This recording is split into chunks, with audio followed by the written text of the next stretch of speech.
आधा हिस्सा जिसके बगैर सच पूरा नहीं होता, वो है अर्ध सत्य। एक देश है, उसका नाम है रूस। संयुक्त राष्ट्र जिन देशों को मान्यता देता है उनकी कुल संख्या है 195। 193 देशों को मान्यता देता है, 2 देशों को मान्यता नहीं है या उनको देश नहीं मानता संयुक्त राष्ट्र, फिलिस्तीन और वेटिकन सिटी। संयुक्त राष्ट्र की तरफ से इन दोनों को मान्यता नहीं है, 193 को है। 195 देशों की दुनिया है, यूं आप मान लीजिए। इन सभी 195 देशों में क्षेत्रफल के लिहाज से जो सबसे बड़ा देश है उसका नाम है रूस। इसमें 16 देशों की सीमाएं लगती हैं रूस से। लगभग 14.5 करोड़ की आबादी वाले उस रूस के 5वीं बार राष्ट्रपति चुने गए हैं व्लादिमीर पुतिन। और आज मैं कुछ बड़ी ज़रूरी बातें व्लादिमीर पुतिन की और कुछ दिलचस्प कहानियां उनकी ज़िंदगी की आपको सुनाने जा रहा हूं। 31 दिसंबर 1999 को पुतिन रूस के कार्यवाहक राष्ट्रपति बने थे। उसके बाद से उन्होंने सत्ता नहीं छोड़ी। 2008 से 12 के दरमियान संवैधानिक बाध्यता के चलते वो रूस के प्रधानमंत्री बने और तब उन्होंने अपने खासम खास मेदवेदेव को राष्ट्रपति बनाया था। आज 2024, लगभग 25 साल पुतिन को सत्ता में रहते हुए होने को आ गए। अगर वे अपना छठा कार्यकाल, जो अब राष्ट्रपति बने हैं, अपना 5वां कार्यकाल जो 6 साल का है, वो पूरा कर लेते हैं तो स्टालिन, जिन्होंने 29 साल तक रूस पर शासन किया, उनके कार्यकाल को पार करके एक नया रिकॉर्ड बना देंगे। लेनिन की मृत्यु के बाद स्टालिन ने रूस की सत्ता संभाली थी और उन्होंने 29 साल तक राज किया था। अब सवाल यह है कि पुतिन के हाथ में जो रूस की कमान है उसके मायने क्या है। और जो मैंने आपको बताया कि सबसे बड़ा दायरा है क्षेत्रफल, उसका देश है रूस। 14.5 करोड़ की आबादी का देश है रूस। 16 देशों की सीमाएं जिस देश से लगती हैं उसका नाम है रूस। और पुतिन जहां 5वीं बार राष्ट्रपति चुने गए हैं उसका नाम है रूस। जाहिर है दुनिया की राजनीति की इस वक्त सबसे बड़ी खबर है कि रूस के राष्ट्रपति व्लादिमीर पुतिन भारी मतों से चुनाव जीते हैं। और इसके साथ ही कई बड़े सवाल भी अपना जवाब ढूंढने लगे। मसलन पुतिन की जीत रूस के साथ दुनिया की राजनीति को कैसे प्रभावित करने जा रही है। दुनिया अब आगे कैसे जाएगी। पुतिन वैसे नेता हैं जिनकी दुनिया में अपनी आवाज है और उनके फैसले से दुनिया पर असर पड़ता है। इसलिए सवाल सबसे जरूरी है आगे ये कि यूक्रेन युद्ध क्या और विनाशकारी शक्ल अख्तियार करेगा। क्या दुनिया पर परमाणु युद्ध का खतरा बढ़ गया है। पुतिन रूस की साख और शक्ति दोनों को फिर से स्थापित करने के लिए क्या करेंगे, क्योंकि यूक्रेन के युद्ध ने पुतिन के दावे और रूस की ताकत दोनों को सवालों के घेरे में ला करके खड़ा कर दिया। आज भी युद्ध चल रहा है, आज भी यूक्रेन नहीं हारा है, आज भी तबाहियां चल रही हैं और आज भी पुतिन युद्धरत है। ऐसा भी नहीं है कि इस चुनाव में पुतिन को बिल्कुल भी विरोध का सामना नहीं करना पड़ा या फिर यूक्रेन युद्ध के उनके फैसले ने उन्हें चुनाव में परेशान नहीं किया।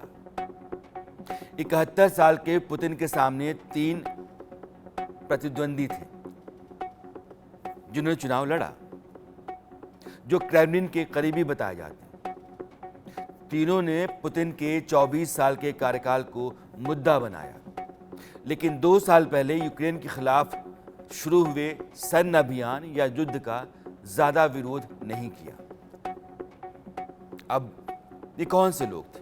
आप ये भी कह सकते हैं कि चुनाव होता हुआ दिखे और ये चुनाव हो रहा है, इस खातिर पुतिन के मुकाबले में भी कुछ लोग हैं, ऐसा तय कर लिया जाए।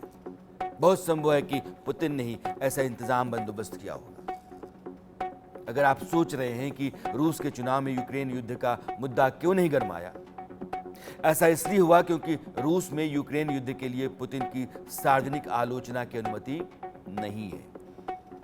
राष्ट्रहित के लिए इसे बहुत जरूरी बताया जाता है। यही वजह है कि उनके विरोधियों ने इसे चुनावी मुद्दा नहीं बनाया। इसके पीछे पुतिन की सख्त छवि को भी एक बड़ा कारण माना जाता है। पुतिन के सबसे कट्टर राजनीतिक प्रतिद्वंदी अलेक्सी नावल्नी की पिछले महीने आर्कटिक जेल में मौत हो गई। उनके दूसरे कट्टर विरोधी या तो जेल में हैं या फिर देश छोड़कर भाग चुके हैं, कहीं छिपे हुए हैं। ऐसे मुश्किल हालात में भी पुतिन के सामने 3 कैंडिडेट मैदान में थे। लियोनिद स्लत्स्की। लियोनिद रूस की प्रमुख राजनीतिक party liberal democratic party of रूस यानी कि LDPR के शीर्ष नेता हैं। वे स्टेट ड्यूमा कमेटी के अंतर्राष्ट्रीय मामलों के चेयरमैन हैं। दूमा रूसी संसद के निचले सदन को कहते हैं, जैसे हमारे यहाँ लोकसभा। लियोनिद स्लत्स्की अपना एक लंबा सियासी अनुभव रखते हैं। 1999 से स्टेट दूमा में वो शामिल हैं। स्लत्स्की ने ही रूस के यूक्रेन पर हमले के बाद शांति वार्ता में रूस का प्रतिनिधित्व किया था। उनके ऊपर अमेरिका, कनाडा और यूरोप ने प्रतिबंध लगाए हुए। ब्रानिस्लाव दवानकोव ये दूसरे कैंडिडेट थे। दवानकोव रूस की न्यू पीपल पार्टी के नेता हैं। रूस के स्टेट दूमा में साल 2021 से उपाध्यक्ष हैं। दवानकोव को उदारवादी नेता माना जाता है। वे यूक्रेन के साथ शांति के समर्थक हैं, यानी कि युद्ध नहीं होना चाहिए, युद्ध को रोका जाना चाहिए, युद्ध का होना रूस के हित में भी नहीं है और एक शांति वार्ता करके यूक्रेन के साथ पुराने संबंधों को स्थापित किया जाना चाहिए। साथ ही देश में गैर जरूरी सेंसरशिप के खिलाफ भी वो रहे हैं। जो तीसरे कैंडिडेट रहे पुतिन के खिलाफ मैदान में, वो निकोलाई खातिरतुनोव। रूसी कम्युनिस्ट नेता निकोलाई भी स्टेट दूमा के मेंबर हैं। साल 1999 से दूमा का वे हिस्सा रहे। आर्कटिक क्षेत्र के विकास के लिए बनी जो कमेटी है उसके वे अध्यक्ष हैं। इससे पहले वो साल 2004 में भी राष्ट्रीय चुनाव लड़ चुके हैं। उस वक्त वो दूसरे नंबर पर रहे थे। यूक्रेन युद्ध का मसला भी बिल्कुल शांत नहीं रहा। ऐसा नहीं है कि पुतिन को बिल्कुल भी विरोध का सामना नहीं करना पड़ा। इस मुद्दे को लेकर कई मतदान केंद्रों पर लोगों ने विरोध प्रदर्शन किया। प्रदर्शनकारियों ने मतपत्रों को खराब करने की कोशिश की। फिर भी पुतिन रूस की जनता में अपना विश्वास कायम रखने में सफल रहे। बम्पर जीत के बाद पुतिन ज्यादा मजबूती से रूस की राजनीति में उभरे हुए हैं। कॉन्फिडेंस से भरे पुतिन रूस के साथ साथ दुनिया की राजनीति में ये बड़े दावे या बड़े बदलाव के संकेत दे रहे हैं। जीत के तुरंत बाद पुतिन ने पश्चिमी देशों के गठबंधन नेटो को कड़ी चेतावनी दे डाली। उन्होंने साफ शब्दों में कहा कि रूस और नेटो के बीच सीधा टकराव तीसरे विश्व युद्ध की तरफ पहला कदम होगा। शायद ही कोई ऐसा मंजर चाहेगा, इस तरह के हालात चाहेगा। मंजर शब्द गलत मैंने इस्तेमाल कर दिया, लेकिन खून खराबे के, तबाही के ऐसे हालात चाहेगा। पुतिन ने दुनिया को संकेत दे दिया है कि रूस अपनी संप्रभुता से किसी भी तरह का समझौता नहीं करेगा।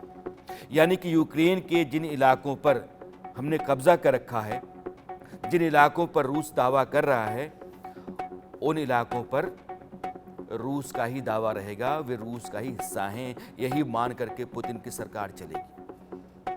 अगर उसको अलग करने के लिए नेटो सामने आता है, युद्ध को आगे बढ़ाता है, तो परमाणु हथियारों के इस्तेमाल से भी रूस परहेज नहीं करेगा। पुतिन ये बात कर रहे हैं। सबको हैरान करते हुए पुतिन ने पहली बार अपने धुर विरोधी अलेक्सी नावल्नी के बारे में कुछ कहा। उन्होंने नावल्नी की मौत पर दुख जताया। बम्पर जीत के लिए पुतिन ने रूस की जनता का आभार जताया। जीत को अपने फैसलों पर जनता की मुहर बताया। So I would like to thank citizens of Russia, all of them, because we are one team. I would like to thank all the citizens of Russia who came to the polling stations and voted. Еще раз хочу сказать, это чрезвычайно важная Once again, вещь. I would like to Она не say носит it is a формально very юридического important характера. thing. It is not a thing Источником of formal власти в legal стране matter. The является source of power российский in a народ. country is the Russian people. И от голоса каждого гражданина России And the voice of every citizen of Russia, составляется из голосов каждого гражданина out России of составляется every voice, единая воля we are building народов Российской one Федерации. common will of the people of the Russian Federation. Существование страны It is essential pillar of the existence of our country, в сфере of its development обороноспособности, in в defense, сфере науки, in science, образования, in по всем education, другим важнейшим направлениям. in all И, конечно, other vital areas. сегодня, And of course, в тех today, условиях, в которых мы under the живем, conditions особые we слова are благодарности living in, нашим I would like to express ребятам, the которые special на gratitude линии боевого to our соприкосновения warriors, to those lads who are at the line of обеспечивают contact, условия и ensure the развитие conditions for the development of our country, for existence of our country. रूस में राष्ट्रपति चुनाव 15 से 17 मार्च तक चला। 94,000 से अधिक मतदान केंद्र लगातार 3 दिनों तक सुबह 8 बजे से रात 8 बजे तक खुले रहे। 17 मार्च को वहां के अनुसार रात 9 बजे वोटिंग खत्म हुई। लोगों के पास इलेक्ट्रॉनिक तरीके से वोट डालने का भी विकल्प था। मॉस्को समेत 29 अलग अलग क्षेत्रों में ऑनलाइन वोटिंग की सुविधा उपलब्ध करवाई गई थी। रूस के राष्ट्रपति चुनाव में इस बार 80 लाख से अधिक मतदाताओं ने ऑनलाइन वोटिंग की। यह पहली बार है कि रूसी राष्ट्रपति चुनाव में इलेक्ट्रॉनिक वोटिंग का उपयोग किया गया। 3 दिनों तक चले इस चुनाव में रूस के लोगों ने बढ़ चढ़कर हिस्सा लिया। पुतिन की जीत को लेकर जो कयास लगाए जा रहे थे, हुआ वैसा ही। चुनाव में पुतिन ने भारी मतों से जीत हासिल की। उनको 87.97 यानी कि लगभग 88% मान लीजिए वोट मिले। 88%। बाकी जो 3 लोग खड़े थे वो 12% में निपट गए, सिमट गए। ये भी अपने आप में रिकॉर्ड है। ये पुतिन की अब तक की सबसे ज्यादा मार्जिन वाली जीत रही है। साल 2000 के चुनाव में पुतिन 53.4% मतों से विजयी हुए थे। उसके बाद 2004 में 72%, 2012 में 65%, 2018 में 77% वोट शेयर पुतिन ने हासिल किए थे। इस बम्पर जीत के साथ पुतिन ने अपने 5वें कार्यकाल की शुरुआत की। रूस की सत्ता में व्लादिमीर पुतिन राष्ट्रपति और प्रधानमंत्री के रूप में 1999 से ही कायम है। उन्होंने एक कार्यकाल बतौर प्रधानमंत्री अपना पूरा किया था, जिसका जिक्र मैंने आपसे किया था 2004 से 8 का। बोरिस एल्सिन ने खराब स्वास्थ्य के चलते 1999 में रूस की सत्ता की बागडोर व्लादिमीर पुतिन को सौंपी थी। तब से वह कोई चुनाव नहीं हारे। पहले प्रधानमंत्री बने, चूंकि उनको कार्यकारी राष्ट्रपति बनाया गया था। 2004 का चुनाव लड़े, प्रधानमंत्री बने। पहले वो राष्ट्रपति थे, मेदवेदेव को उन्होंने राष्ट्रपति बनाया, खुद प्रधानमंत्री का चुनाव लड़े, प्रधानमंत्री बने। फिर 8 में वो आ गए। राष्ट्रपति बनने के बाद से वो अपनी कुर्सी से हटे नहीं। उन्होंने राष्ट्रपति चुनावों को लेकर के नियमों में बदलाव किया। साल 2036 तक पुतिन उन संवैधानिक बदलावों के आधार पर राष्ट्रपति पद पर बने रह सकते हैं। 2024 की जीत के साथ ही पुतिन ने जोसेफ स्टालिन को पीछे छोड़ दिया है। स्टालिन रूस में 1917 में क्रांति हुई, जिसका जिक्र आप लोग बार बार सुनते होंगे। उस क्रांति के बाद वहां एक नई सत्ता शुरू हुई, लेफ्ट की, जिसके नायक थे लेनिन। और लेनिन की मृत्यु के बाद जोसेफ स्टालिन ने रूस की सत्ता 1928 में संभाली। 1928 से लेकर के 1953 तक लगभग 29 साल तक एक तानाशाह के रूप में स्टालिन ने रूस का शासन किया। उस 29 साल के कार्यकाल को अगर ये 6 साल का कार्यकाल व्लादिमीर पुतिन का जब शुरू हो रहा है, ये पूरा कर लेते हैं तो पार कर जाएंगे। इसलिए मैं कह रहा हूं कि एक नया रिकॉर्ड व्लादिमीर पुतिन रूस में शासन का तैयार कर देंगे। इन 2 सालों में दुनिया की जो राजनीति है और अंतर्राष्ट्रीय जो रिलेशनशिप्स हैं उनमें बहुत बड़ा बदलाव आया है। सबसे बड़ा बदलाव तो ये है कि रूस ने जो कोशिश की थी कि यूक्रेन को अपने कब्जे में लाकर वो दुनिया को दिखा देगा कि रूस अभी तक एक महाशक्ति है और दुनिया को कंट्रोल कर सकता है, उसमें उस हद तक रूस के प्रेसिडेंट व्लादिमीर पुतिन को सफलता नहीं हासिल हुई है। दूसरी बात, पश्चिमी देश, यूरोपियन देश और खासतौर से जो नेटो के देश थे, उन्हें अब ये यकीन हो गया है कि रूस जो है किसी भी समय उनके ऊपर भी हमला कर सकता है। इसीलिए सारे पश्चिमी देश, नेटो देश अब एक साथ और भी मजबूती से जुड़ गए हैं। जर्मनी, फ्रांस, पोलैंड, इन सब ने डिसीजन लिया है कि अब से वो अपने जीडीपी का और ज़्यादा अंश अपनी अपनी डिफेंस फोर्सेस को मजबूत करने के लिए इस्तेमाल करेंगे।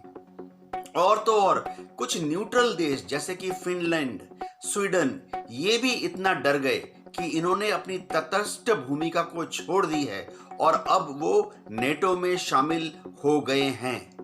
यानी अगर देखा जाए तो नेटो अब ज़्यादा पावरफुल हो गया है, अमेरिका का दबदबा यूरोप में और नेटो देशों में ज़्यादा हो गया है और अमेरिका जो है अब नेटो देशों की मदद से रूस को भविष्य में दबाने में ज़्यादा सफल हो जाएगा।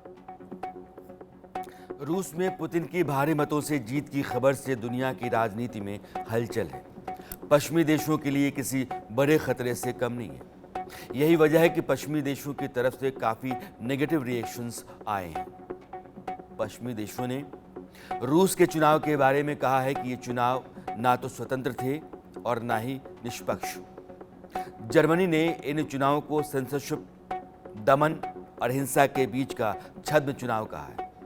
ब्रिटेन ने चुनाव की निंदा करते हुए कहा है कि यूक्रेन के क्षेत्र में गैर कानूनी तरीके से चुनाव कराए गए। यूक्रेन ने पुतिन को तानाशाह करार देते हुए चुनाव पर तंज कसा है। रूसी तानाशाह एक और चुनाव करा रहे हैं।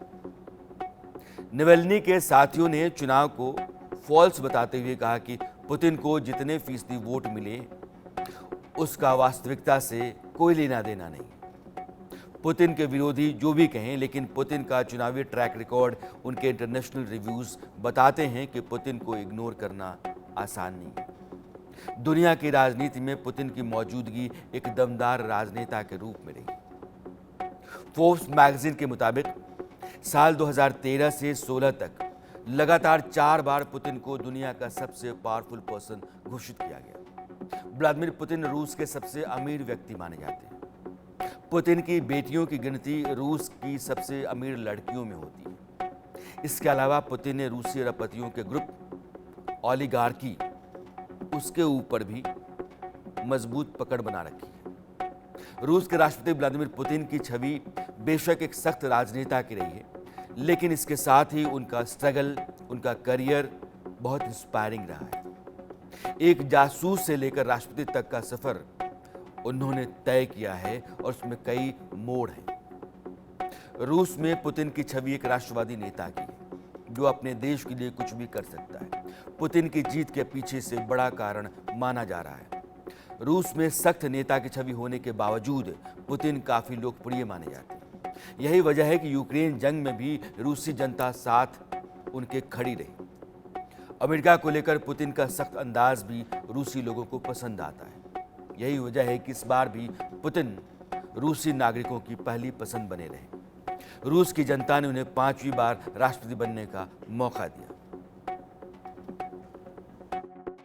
रशिया के वर्तमान राष्ट्रपति व्लादिमीर पुतिन ने रशिया के 2024 के राष्ट्रपति चुनावों में भी बड़ी जीत हासिल की है और उनका अब रशिया के राष्ट्रपति पद पर 2030 तक बने रहना सुनिश्चित हो गया है। इस इलेक्शन में उन्होंने रिकॉर्ड मतों के साथ 87.7% मतों के साथ एक बड़ी जीत हासिल की है और उनके विपक्ष में खड़े 3 अन्य कैंडिडेट्स को बड़े ही कम प्रतिशत वोट मिले हैं और जाहिर है कि इस पूरे रशिया के प्रेसिडेंशियल इलेक्शन में वर्तमान राष्ट्रपति व्लादिमीर पुतिन का डोमिनेशन दिखाई देता है। और इससे एक बात बिल्कुल स्पष्ट है कि रशिया के राष्ट्रपति व्लादिमीर पुतिन के नेतृत्व में रशिया की जो वर्तमान पॉलिसीज़ हैं वो कंटिन्यू रहेंगी और रशिया का यूक्रेन में जो युद्ध है वो भी जारी रहेगा। और रशिया के राष्ट्रपति व्लादिमीर पुतिन की जो महत्वाकांक्षा है कि वो रशिया को पूर्व सोवियत यूनियन के जैसा गौरव दिलाएंगे, उसकी तरफ भी वो तेज गति से कदम बढ़ाएंगे, आगे बढ़ेंगे। रूस में पुतिन की कहानियां चर्चा में रहती हैं।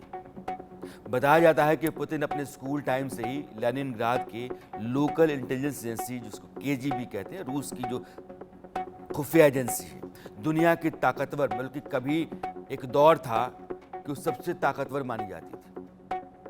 और उस केजीबी में एक सपना था कि मैं काम करूंगा पुतिन का। बड़ी मुश्किल से उन्हें समझाया गया कि इसके लिए उन्हें पहले सेना ज्वाइन करनी होगी, कम से कम ग्रेजुएशन तो करना ही पड़ेगा। पुतिन ने लेनिनग्राद स्टेट यूनिवर्सिटी से लॉ की पढ़ाई की। ये भी कहा जाता है कि पुतिन पढ़ाई के दौरान भी केजीबी के एक मिशन पर थे। वे वहाँ विदेशी छात्रों और प्रोफेसर्स पर नज़र रखते थे। ग्रेजुएशन करने के बाद पुतिन ने KFB ज्वाइन कर ली। पुतिन को केजीबी में साथियों ने वोल्दया निकनेम दिया था, वोलोदया, हिंदी में जिसका मतलब होता है छोटा। 5 फुट 7 इंच के पुतिन शायद अपने ग्रुप में हाइट में सबसे छोटे होंगे। पुतिन ने 15 साल तक रूस की खुफिया एजेंसी केजीबी के लिए काम किया। कई सालों तक विदेशों में खुफिया एजेंट के तौर पर खतरनाक काम किए। साल 1990 में पुतिन केजीबी से लेफ्टिनेंट कर्नल रैंक से रिटायर हुए। रिटायरमेंट के बाद पुतिन लेनिनग्राद स्टेट यूनिवर्सिटी के प्रॉक्टर बन गए। साल 1999 में पुतिन की राजनीति में एंट्री हुई। रूस के राष्ट्रपति बोरिस एल्सिन ने इस्तीफा दिया। उनके इस्तीफे के बाद पुतिन को मौका मिला। पुतिन सोवियत रूस के कार्यवाहक राष्ट्रपति बनाए गए। एक सख्त राजनेता और उससे भी बढ़कर एक तानाशाह की छवि रखने वाले पुतिन अपने लव लाइफ की वजह से भी सुर्खियों में रहे। इसी साल फरवरी में पुतिन के एक और लव अफेयर की खबर आई। बताया गया कि पुतिन को अपने से 32 साल छोटी महिला एकातेरिना कात्या मिजुलिना से प्यार हो गया है। कात्या पुतिन की हार्डकोर समर्थक बताई गई, जो लंदन में पढ़ाई कर चुकी है। यूक्रेन के एक राजनेता की बेटी कात्या कही जाती है। कात्या रूस की सेफ इंटरनेट लीग की प्रमुख भी है। ये पहली बार नहीं है कि पुतिन के प्यार में या उनके प्यार की खबरें सुर्खियों में रहीं। इससे पहले पुतिन का नाम रूस की पूर्व ओलंपियन और गोल्ड मेडलिस्ट अलीना काबेवा के साथ जुड़ चुका है। और इस तरह कई किस्से हैं पुतिन के रिलेशनशिप को लेकर के। बहुत ही इंटरेस्टिंग पर्सनालिटी लोग मानते हैं पुतिन की है। बहुत डायनेमिक है, साहसी हैं और बहुत रोमांटिक भी। अब ये दोनों सिरे, लड़ाई भिड़ाई, खतरे जोखिम और प्रेम, ये जहां मिलते हैं उस आदमी का नाम भी पुतिन कह सकते हैं। रूस में अब अगले 6 साल तक उसी पुतिन की सरकार चलेगी। और ये 6 साल पूरे हो गए तो पुतिन स्टालिन के 29 साल के शासन को तोड़ करके एक नया रिकॉर्ड बना देंगे। अरसत में आज इतना ही। मेरी आपकी मुलाकात कल फिर होती है। तब तक के लिए दीजिए विदा। नमस्कार। आधा हिस्सा जिसके बगैर सच पूरा नहीं होता, वो है अर्ध सत्य।